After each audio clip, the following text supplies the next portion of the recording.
Ini adalah kisah tentang seorang pria yang dianggap gila karena sebuah langkah kecil. Tapi ini bukan cerita soal jadi kaya mendadak ya. Ini jauh lebih dalam lagi. Ini tentang sebuah keyakinan. Oke, kita mulai dari sini. Semua ini berawal dari sebuah angka. 0,01. Tepatnya 0,01 Bitcoin. Kelihatannya sepele banget kan? Hampir nggak ada artinya. Kayak ya debu digital aja gitu. Kalau kita pakai istilah lain, itu cuma 1 juta sats. Udah, itu aja. Buat kebanyakan orang, angka segitu ya lewat aja, nggak berarti apa-apa. Dan ya, udah bisa ditebak, cemoohan pun langsung datang. Komentar pertama yang dia dengar, halah segitu doang. Penolakan mentah-mentah atas apa yang dia lakukan. Terus, datang lagi gelombang skeptis yang kedua. Kali ini, fokusnya ke nilai dolar. Seriusan deh, emangnya ngaruh punya Bitcoin cuma beberapa ratus dolar? Yah, mereka cuma bisa lihat harganya saat itu.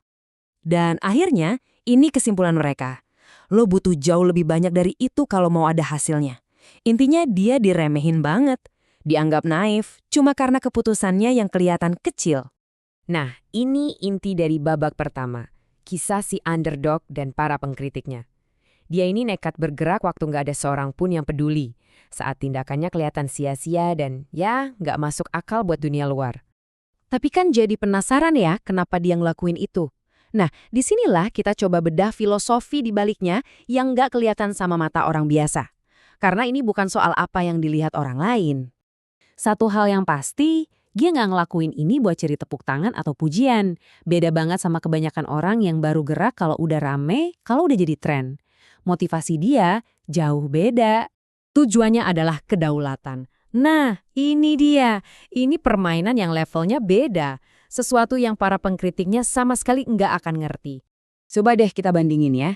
Di satu sisi ada kerumunan. Mereka nabung pakai mata uang fiat, sibuk ngejar imbal hasil, dan yang paling sering selalu nunggu sampai ngerasa siap. Di sisi lain ada dia. Nabungnya untuk kebebasan, ngumpulinnya kedaulatan, dan yang paling penting, dia beneran bergerak. Jadi, ingat ya, ini bukan soal nilai dolarnya. Bukan sama sekali. Fokus ke harga yang naik turun itu, cara pikirnya orang banyak, bukan cara pikir dia. Yang penting buat dia itu arahnya. Keputusannya ini kayak sinyal gitu loh. Sinyal perubahan total dalam strategi pribadinya. Sebuah langkah pertama buat pindah ke sistem yang beda. Jadi, kedaulatan itu sebenarnya apaan sih? Gampangnya gini, itu kekuatan buat ngendaliin nasib kita sendiri tanpa ada campur tangan dari pihak luar. Ini kayak dia ngasih pesan ke sistem yang ada, gue nggak mau lagi main pakai aturan lo. Ada satu kutipan yang pas banget buat ngerangkum filosofinya.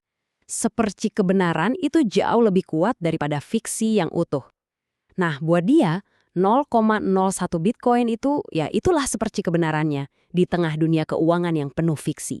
Oke, kita maju sedikit ya, kita lihat gimana ceritanya berkembang. Karena seiring waktu, keyakinan dia yang diam-diam ini mulai kelihatan hasilnya. Dan narasi publik pun pelan-pelan mulai bergeser. Terus gimana sekarang? Ya, grafiknya naik. Tiba-tiba, semua orang panik pengen masuk.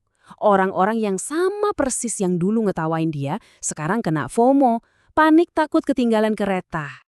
Tapi dia udah di dalam. Gak ada panik, gak ada FOMO. Cuma ada ketenangan. Ketenangan dari orang yang udah siap dari jauh-jauh hari. Inilah yang namanya kemenangan dalam senyap. Sebuah bukti nyata kalau berpikir jernih dan bertindak atas dasar keyakinan, bukan ikut-ikutan opini orang, itu punya kekuatan yang luar biasa. Jadi, apa sih artinya potongan kecil miliknya itu sekarang? Nah, seiring sistem yang lama mulai goyah, potongan kecil itu jadi makin kedengaran suaranya, makin kuat. Dan nilainya, baik secara ekonomi maupun simbolis, jadi makin berharga. Dan hasilnya apa? Ketenangan pikiran. Itu dia. Mereka yang udah mulai nyicil dari awal, meskipun cuma sedikit, nggak perlu ikutan panik waktu pasar lagi gonjang-ganjing. Kenapa? Karena mereka udah punya pintu keluarnya sendiri. Aset kecil itu bukan lagi soal spekulasi buat cari untung, tapi itu tiket mereka menuju kebebasan. Nah, ini semua akhirnya ngebawa kita ke satu pertanyaan yang nggak ada matinya. Pertanyaan yang mungkin lagi Anda pikirin juga sekarang. Emangnya sepadan ya? Apa jumlah sekecil itu beneran ada artinya? Coba deh lihat polanya. Pertanyaan ini tuh selalu muncul di setiap fase.